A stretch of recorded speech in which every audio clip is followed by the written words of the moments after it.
Mengapa banyak yang memilih PKI di tahun 1955?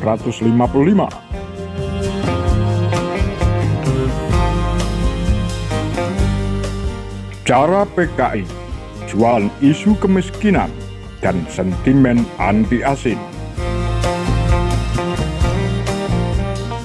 Di luar citra buruk yang dibangun sepanjang era Orde Baru, PKI tergolong partai sukses sebelum diberangus pada 1965. Kejayaan PKI terjadi sejak pemilu 1955. Ketika itu, PKI menempati urutan keempat dalam pemilu dan sukses menempatkan 39 wakil di kursi DPR dan 80 wakil di Konstituante. Salah satu kunci pentingnya adalah kampanye PKI soal isu kemiskinan. Meski PKI dibenci setengah mati oleh kelompok-kelompok politik mayoritas di Indonesia, tapi jurus jualan kemiskinannya diamalkan dengan baik. Tak hanya kemiskinan di kota, tapi juga kemiskinan di desa. Di kota ada buruh, di desa ada tani. Karena kemiskinan mereka, dua golongan itu potensial jadi pemilih PKI dalam pemilu. PKI sendiri punya lambang palu dan arit. Palu merepresentasikan buruh, arit mewakili petani. Menurut Jafar Suryo Menggolo dalam Politik Perburuhan Era Demokrasi Liberal 1950-an, dengan mengutip Everett Hawkins di artikel Labor and Developing Economics terbit tahun 1962, kaum buruh adalah golongan miskin di Jakarta. Upah mereka sangat rendah.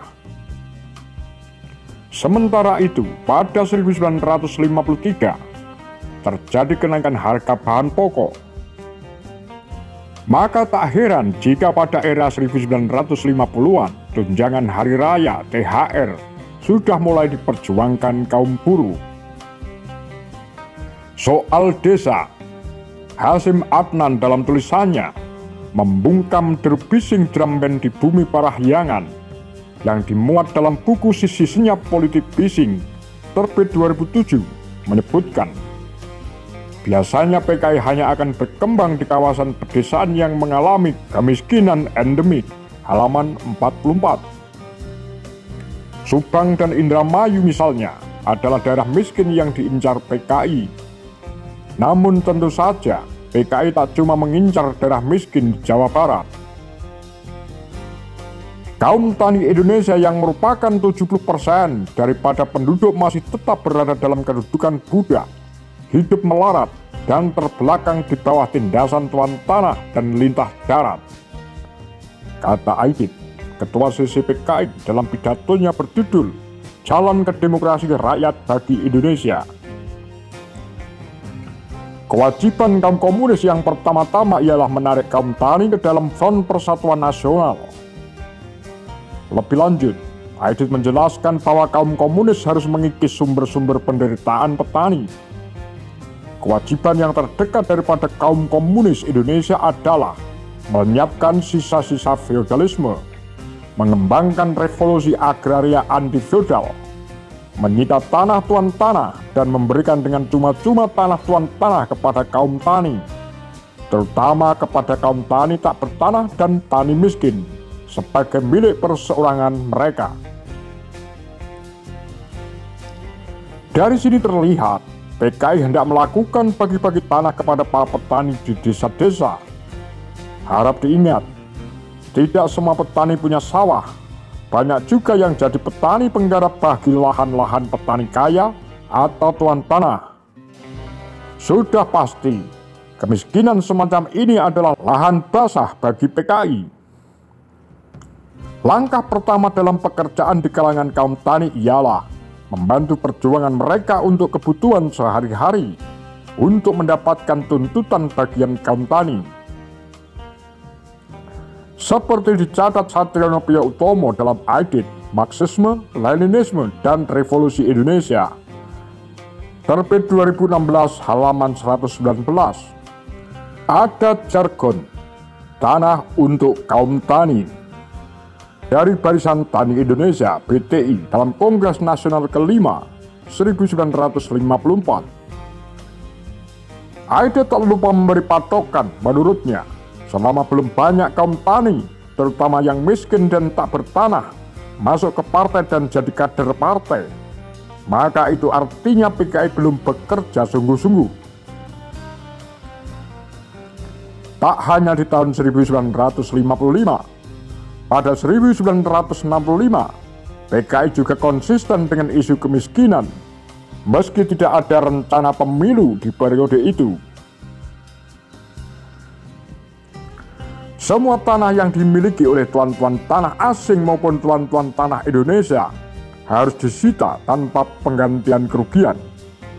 Kepada kaum tani, pertama-tama kepada kaum tani tak bertanah dan kaum tani miskin, diberikan dan dibagikan tanah dengan cuma-cuma. Demikian salah satu program PKI pada 1965.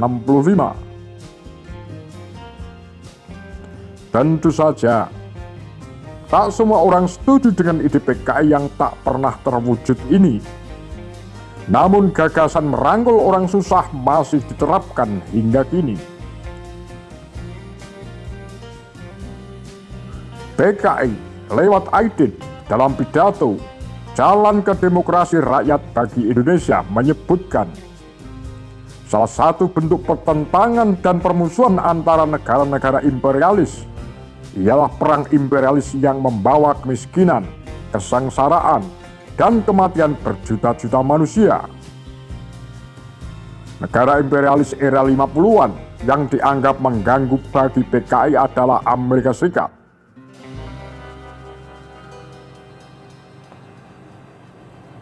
Menurut PKI, seperti ditulis Aidit dalam Revolusi Angkatan Bersenjata, PKI dan AURI II, modal asing dari Amerika yang masuk ke Indonesia pada 1952 ditaksir mencapai 350 juta US dollar.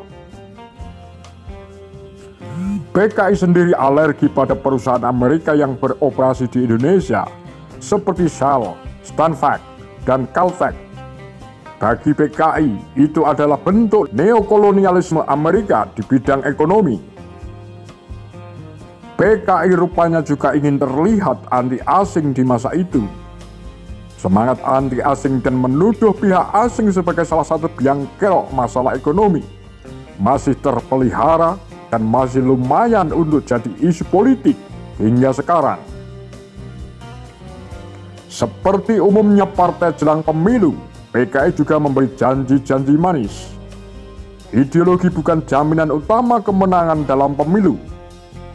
Lewat koran andalannya, Harian Rakyat, 28 September 1955, sehari sebelum pemilu DPR pada 29 September 1955, PKI melempar banyak janji.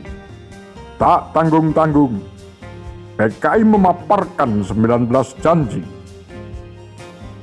Janji yang banyak itu ditujukan tak hanya kepada kaum buruh dan tani, tapi juga nelayan, pengusaha kecil, kaum perempuan, seniman, bahkan kelompok agama.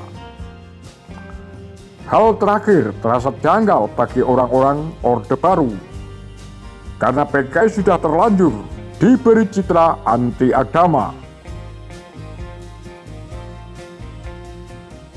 Bagi kaum agama, memilih PKI berarti dijamin kebebasan beragama.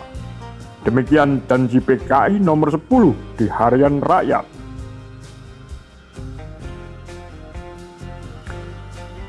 Janji yang paling krusial tentu janji soal kesejahteraan ekonomi. Seperti janji nomor 3, bagi kaum tani, memilih PKI berarti turunnya sewa tanah tuan tanah, perbaikan upah buruh tani, pencegahan perampasan tanah kaum tani, hapusnya Pologoro, dan hapusnya kerja rodi. Sementara bagi kaum nelayan, dalam janji nomor 12 disebutkan, memilih PKI berarti perlindungan terhadap saingan modal monopoli. Tak hanya kepada kaum-kaum tadi yang hingga kini masih sengsara hidupnya, para abdi negara pun tak luput diberi janji. Bagi para prajurit, polisi dan pegawai negeri lainnya, memilih PKI berarti dijamin hak-haknya dan perbaikan gaji. Begitu bunyi janji nomor 4. Jurus berjanji ala PKI semacam ini masih diterapkan hingga sekarang. Siapa yang tak suka gajinya diperbaiki agar besar, apalagi kalau ditambah tunjangan-tunjangan? Bukan tidak mungkin banyak PNS yang akan memilih PKI jika macam ini janjinya. Apa pendapat Anda?